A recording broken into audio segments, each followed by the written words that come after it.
Well, hello everyone, and welcome to the Progressive Politics of Western Balkans podcast, the first podcast that is talking about the regional cooperation among the youth, among the social democrats and liberals in the Western Balkan countries. Currently, we are in Belgrade. We actually finalized the first module of the ProgWeb Academy, and today we are actually here with our dear guests from Serbia that were actually the participants from the first ProgWeb generation. I am Nejra and I'm a coordinator of the ProgWeb Academy together with my dear colleague and friend. I'm Hamza and I'm program coordinator in Forum of Left Initiative. Thank you so much. And today we have the guests, Nemanja and Branka. Can you please briefly introduce yourself? Ladies first. My name is Branka Vuković. I am from Serbia. I am 26 years old and I was the member of first generation of ProgWeb Academy. My name is Nemanja Ivanović. I'm 29 years old. Also, I was a member of first generation of ProgWeb, and I'm very glad to have this opportunity to speak. Thank you so much. Well, as we said, the ProgWeb is about the regional cooperation among youth in the Western Balkans. Can you tell us what is the meaning and how much is important this regional cooperation among youth? And do you think that ProgWeb is a very good tool to actually address this issue and to help youth to cooperate more? Definitely. ProgWeb is one of the best programs in Western Balkans because it includes all countries from West Balkan. Mm-hmm. Firstly, we are all socialists and liberals, mm-hmm. and this is a great opportunity for us to get to know each other, maybe to form some future cooperation between our parties, because we all hope so that we will be one of the stakeholders in our country one day. So, if our leaders had meetings like this, mm-hmm. schools like this, seminars, I think that we would live in some better environment. Yeah. Well, for me, this was one of the greatest programs I participated in, especially that we were all together not just once, not just at one seminar, but we have been seeing each other for years now, mm-hmm. and we developed friendship mm-hmm. among us.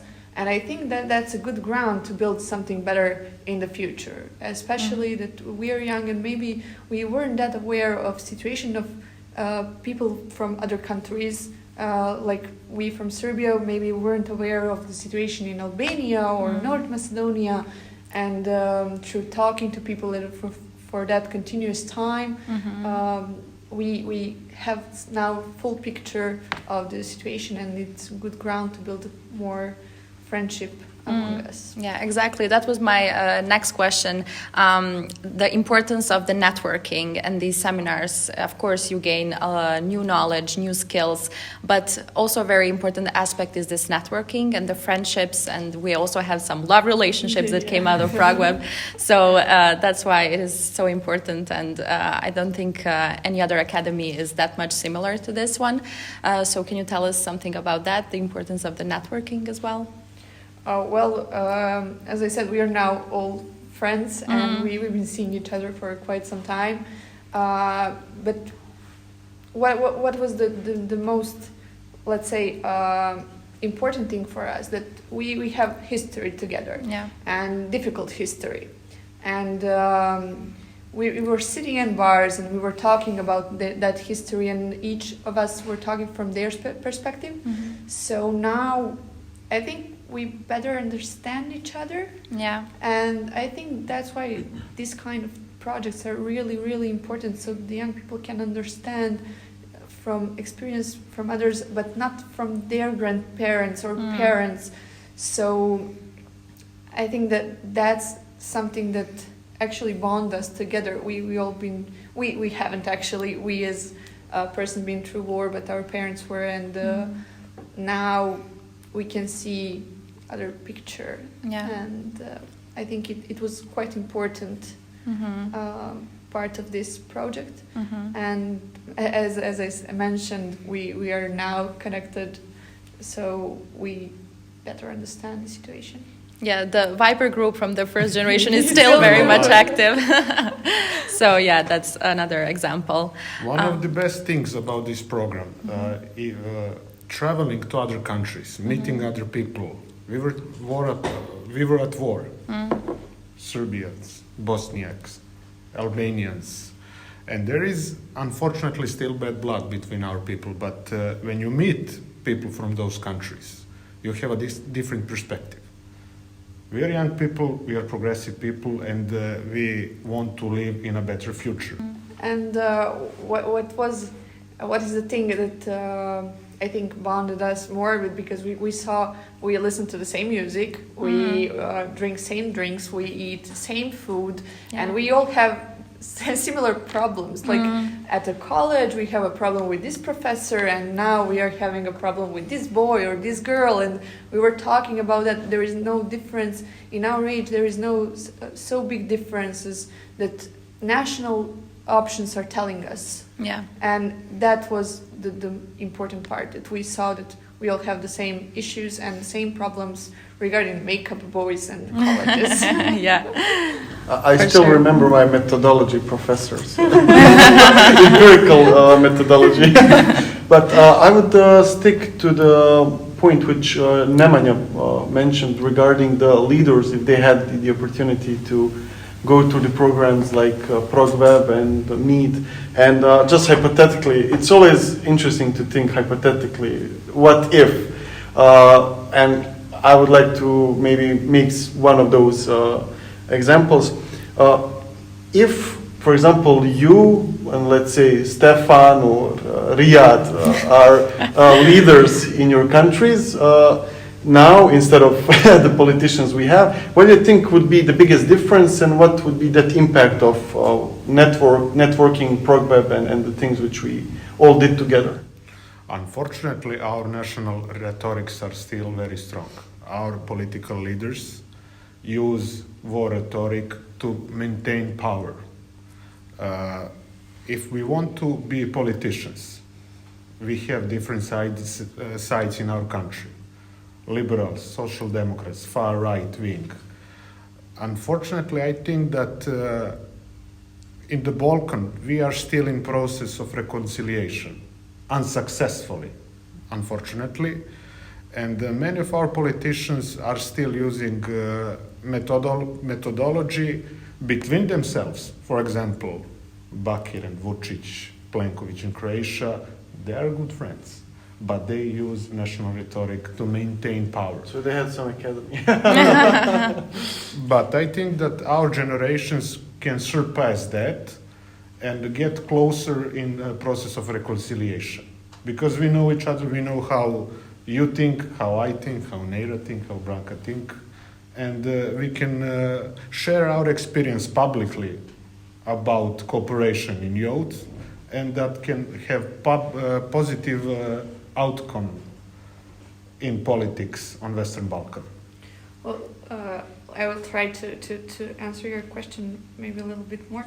So what I think would happen that if we had some problem, and if we were in power and we had some problem, let's say between Bosnia and Serbia, and Riyadh, for example, is in charge and I'm in charge here, and then that talk and that kind of conversation would be in a good faith. And I think we're lacking good faith at this point. Yeah. And it would be you knowing that the person across you don't have any bad intentions or tensions. You are both going to try to find a way to take the best for each side. So maybe it wouldn't result like in perfect situation for both, but it will surely be a compromise, and I'm sure that we would sit there and talk and have a talk for 3 days or 5 days, and maybe we would get out that room and say we did nothing. But there is that good faith, and there is that knowing that other person doesn't have a bad, doesn't want to hurt you or your country, and that is something that this program gave us. And what do you think youth from your community, from your cities, are they politically active enough? And do you think that we will see some future progressive forces, new leaders soon? Can we expect that soon in Serbia? I mean, especially after the elections. Elections are over. So can you tell us just briefly about that as well? For now, we have only a few young politicians in Serbian politics. Unfortunately, the political situation in Serbia is very complex. We have one party with absolute control of power, and opposition parties are still made of some ex-leaders from previous times. Maybe in next 5 to 10 years we will have new leaders, but for now we as a young people can be MPs or some low level positions. I'm not optimistic right now. I share his opinion that I'm not optimistic as well. But what is the problem? The problem is media, definitely at this point, because media is not giving attention to the people who are, let's say, fulfilled their life. That they have jobs, they have families, they did it all. They're not giving them time, and they're especially not looking at young people as somebody who is perspective, who is going to go on television and say something. Wow, this is good. They're still like taking young people on television and calling them just to fulfill the time between two main characters, and that's something that is big problem, and that is a problem of public is taking their the image that media sends them. Also, one of the biggest problem is our home education, because politics have a bad reputation in our countries. For example, if I go to my family, I'm a politician, go find honest job. Do you need it? What do you know about that? Go work something else. Go there. Politics is a dirty job. Unfortunately, I do not share that opinion. Politics is best way to change things. Yeah. If I want to improve something in my country, municipality, some kind of communal problem, the politics is the best way.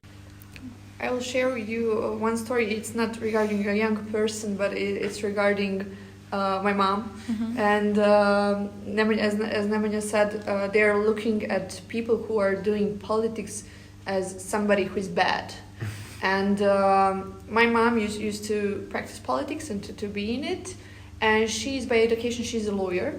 And once they were at municipality assembly, and they were talking, and then some of the guys from other party told her, "Why are you doing politics? You're a lawyer. Leave us with nothing to do.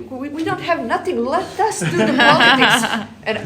And she was like, I'm totally shocked, and that's the way people are looking at here. Yeah. Not just young people, old people. Everybody's looking at it that way.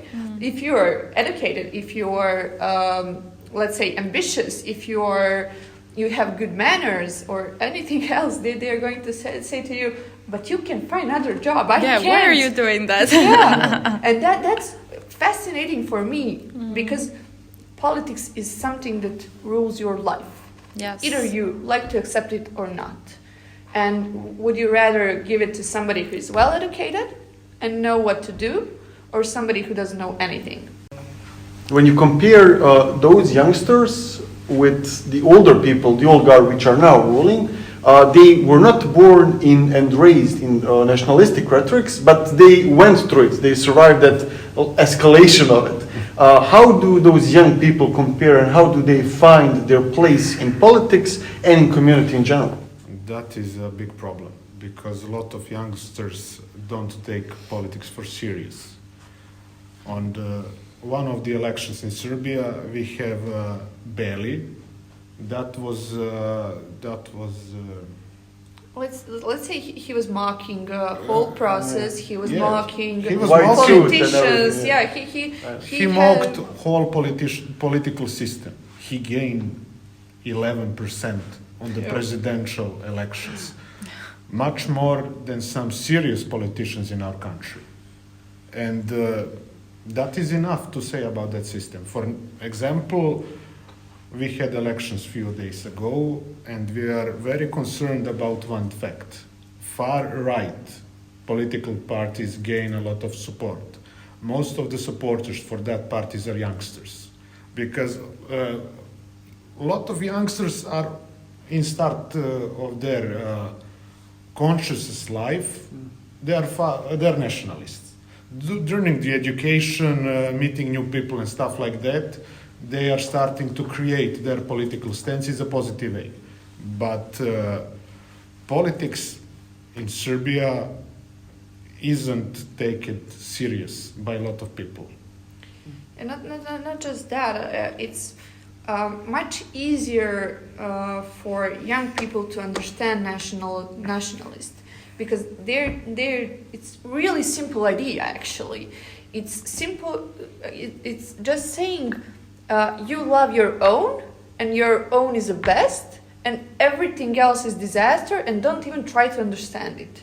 You don't need to understand it, and that's easy to understand. It's easy to understand that kind of speech. But when it comes to the left parties, you need to be open-minded. Yeah. With the nationalism, it's easy to manipulate, because you are manipulating with the emotions. It's very hard to maintain control over rationality over emotions. Yeah. Okay, so you were here with us for these 2 days for the first module. What do you think about the participants? What do you think about the new ProgWeb generation? And you as an alumni, how do you see your role in the next couple of months? Because you will also be invited to participate. We will have some regional projects. You are here as a supervisors as well. So tell us something about that. This is the first post-COVID generation, and we were last and first pre-COVID generation. I think that participants from these groups are very good. They are very young, which is especially good. We were at the same age when we started in the 2019 in Sarajevo, and this group has potential. It is a great thing that they have a same topic for national project, and if that project will be visible, it can start a wave. Yes. A lot of young people in our 6 countries will see some same stuff in our countries, and I think that could be good. And you as an alumni participants, both of you, how do you see the continuation of the regional cooperation? For example, I see us as an ambassadors of ProgWeb program. I have an opportunity to be a coordinator. Branka and I were together on a few alumni meetings. So maybe one day we will be the lecturers. Maybe we will be in position, MP, maybe some local municipality leaders, something like that, and we can share our experience directly with the previous experience of going through this academy. Of course, and today you also presented your national project, which was very, very successful. So you see, step by step, of course, I'm sure we will come to that soon. Yeah, when it comes to our role in and how I let's say feel about a regional continuous regional cooperation, I'm really happy that we are not just we weren't done in that 2019, that we are still seeing each other, and this network is just getting bigger and bigger. Maybe we will not be actively participating in every model of next generation, next, but we will be in touch with each other, and we will always know who to call. And let's say, oh, I need somebody in Macedonia who is involved in environmental politics. I want to do a project with them. Can you connect me with them? So that's the easy way to stay connected to those people, because we've been through same academy, we've been through same, let's say, modules. We gained a similar knowledge. So I'll always know to call one of you and say, oh, guys, I need somebody from there or there. Do you know somebody? And then I can be connected with them, and they can pass on to somebody else. So it's a good network for future regional initiatives and projects. And I think it's great that we are still connected and that we are still seeing each other. And if it was done back 3 years back. 3 years back. 3 yeah. years. Oh God. I thought like it was yesterday. Yeah, time flies. Yeah, COVID impacted us a lot. A lot. For Yeah. example, of this regional cooperation, Hamza and I will have meeting with Bosnian SDP and Serbian Social Democratic parties today. That is some result of this academy. Yeah. Yeah. Okay, thank you so much for those amazing ideas and opinions that you shared with us and with our dear listeners and watchers. One last question. Can you please tell us which advice would you give to someone that is only starting to get into the politics or to be in any kind of activism in Serbia? And what would you say to him? Well, I would say to them not to be frustrated, not to be in fear because of lack of the knowledge at the beginning especially. Everything is a learning process, politics as well. There's programs like this, there's seminars where you can learn everything, and don't let those old people cost you your optimism and your motivation to help your community and people in your community to live better. That would be my advice. Firstly, patience. Politics is marathon, it's not a sprint. So, young people who is entering the politics need firstly to learn how politics works. It's very complex. It's very complex work. So, education, patience, and their time will come soon or after. Yeah, it has to come, definitely. Yes. Yeah. Well, thank you so much for your time and thank you for joining us here today for our first edition of the podcast videocast session. Next session will be planned very soon in June in Durrës, right? Yeah, in Albania. In Albania. So stay tuned for more podcasts and more success stories with the previous ProgWeb participants and the current ones. Enjoy. Thank you. Bye.